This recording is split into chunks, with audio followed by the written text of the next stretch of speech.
હાલો મિત્રો, જય શ્રી કૃષ્ણ। તો સ્વાગત છે તમારા બધાયનું અંજલિ ગુજરાતી ફૂડ રેસિપીસ ચેનલમાં। તો આજે આપણે બનાવશું સરગવાના પાનના ભજીયા। તો જો એના માટે આપણે આ સરગવાના પાન લીધા છે, એકદમ સરસ આ રીતે ઝીણા ઝીણા કાપી લીધા છે। લસણ છે આપણે લીલું, એ પણ એકદમ સરસ ઝીણું કાપીને લીધું છે। મરચાની કટકી છે એ આપણે ઝીણું ઝીણું કાપીને કટકી કરી લીધી છે। થોડો આપણે ભજીયાનો ટેસ્ટ સરસ આવે એટલે આપણે થોડો ફુદીનો એડ કરવાનો છે।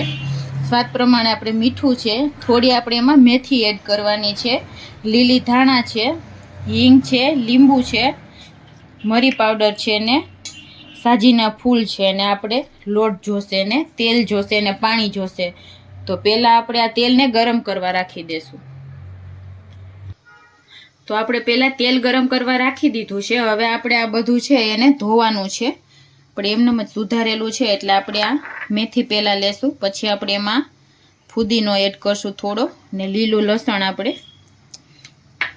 સરગવાના ભજીયા છે તો મેન આપણે વધારે એમાં સરગવો જ એડ કરવાનો છે।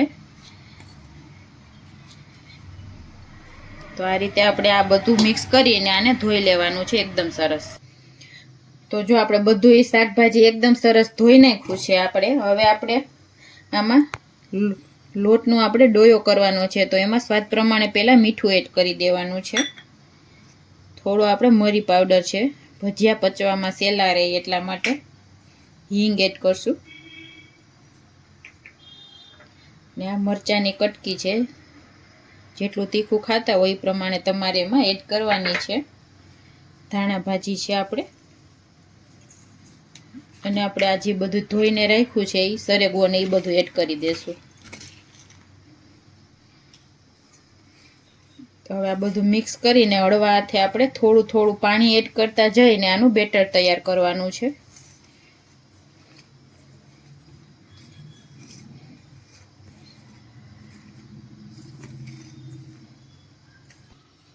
તો આપણે થોડું થોડું પાણી એડ કરશું ને બેટર તૈયાર કરશું આનું એકદમ હળવા હાથે।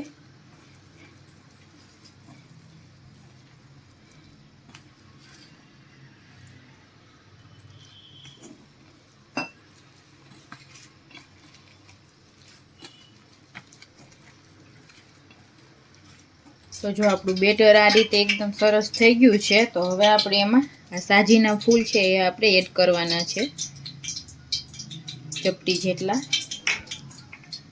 અને એની ઉપર જ આપણે આ રીતે લીંબુ એડ કરી દેવાનું છે।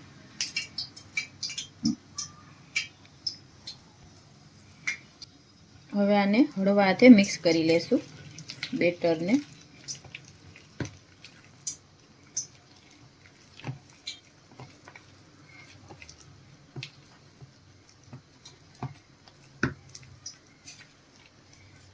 તો આપણે આ રીતનું બેટર જોઈએ, આ રીતે આપણે ભજીયું પડે એવી રીતે આપણે બેટર રાખવાનું છે। તો આપણું ભજીયાનું બેટર એકદમ સરસ તૈયાર થઈ ગયું છે। તો આપણે તેલ ગરમ થાય એટલે આપણે ભજીયા પાડવાના છે એમાં। તો આપણું બેટર થોડું કડક લાગતું હતું, તો જો આપણે પાણી નાખીને એકદમ આ રીતે ઢીલું કર્યું છે, તો જો એકદમ આ રીતે ભજીયું પડે ને એવી રીતે આપણે આ બેટર તૈયાર કરી લીધું છે। તો હવે આપણે આમાં એકદમ મીડિયમ સાઇઝના ભજીયા કરશું એટલે એકદમ સરસ પાકી જાય। જો આપણે આ રીતે હાથમાં થોડું બેટર લઈને આમાં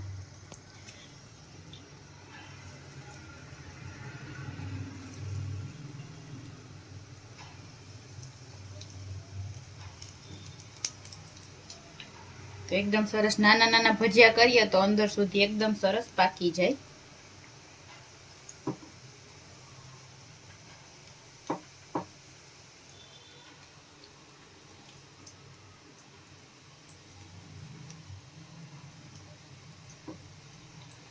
તો એક ઘાણવામાં જેટલા આવે એટલા આપણે એડ કરી દેશું।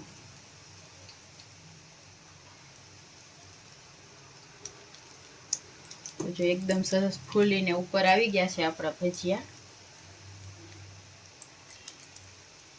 તો આપણે ઝારાની મદદથી આને બંને બાજુ ફેરવીને એકદમ સરસ પાકી જાય ત્યાં સુધી આપણે આને પકાવી લેશું।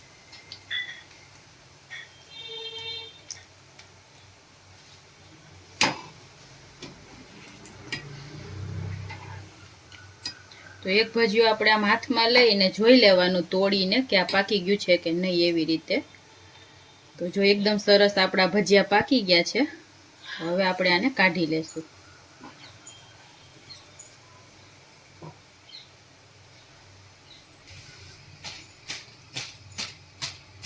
તો આપણે એકદમ સરસ થઈ ગયા છે આપણા ભજીયા તૈયાર.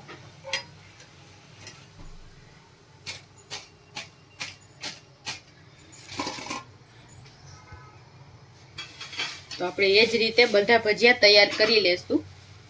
તો જો આપણો બીજો ઘાણવો પણ એકદમ મસ્ત થઈ ગયો છે. તો એકદમ મસ્ત ગોટા બન્યા છે સરેગવાના. તો ચાલો આને ગરમા ગરમ જ સર્વ કરી દઈએ આપણે.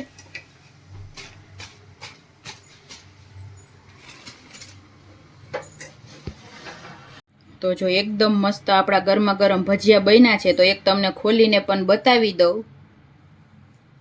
તો જો એકદમ સરસ ધુવાળા નીકળે છે ને એકદમ સરસ આપણા ભજીયામાં જાળી પડી છે. તો ચાલો આને ગરમા ગરમ સર્વ કરીએ.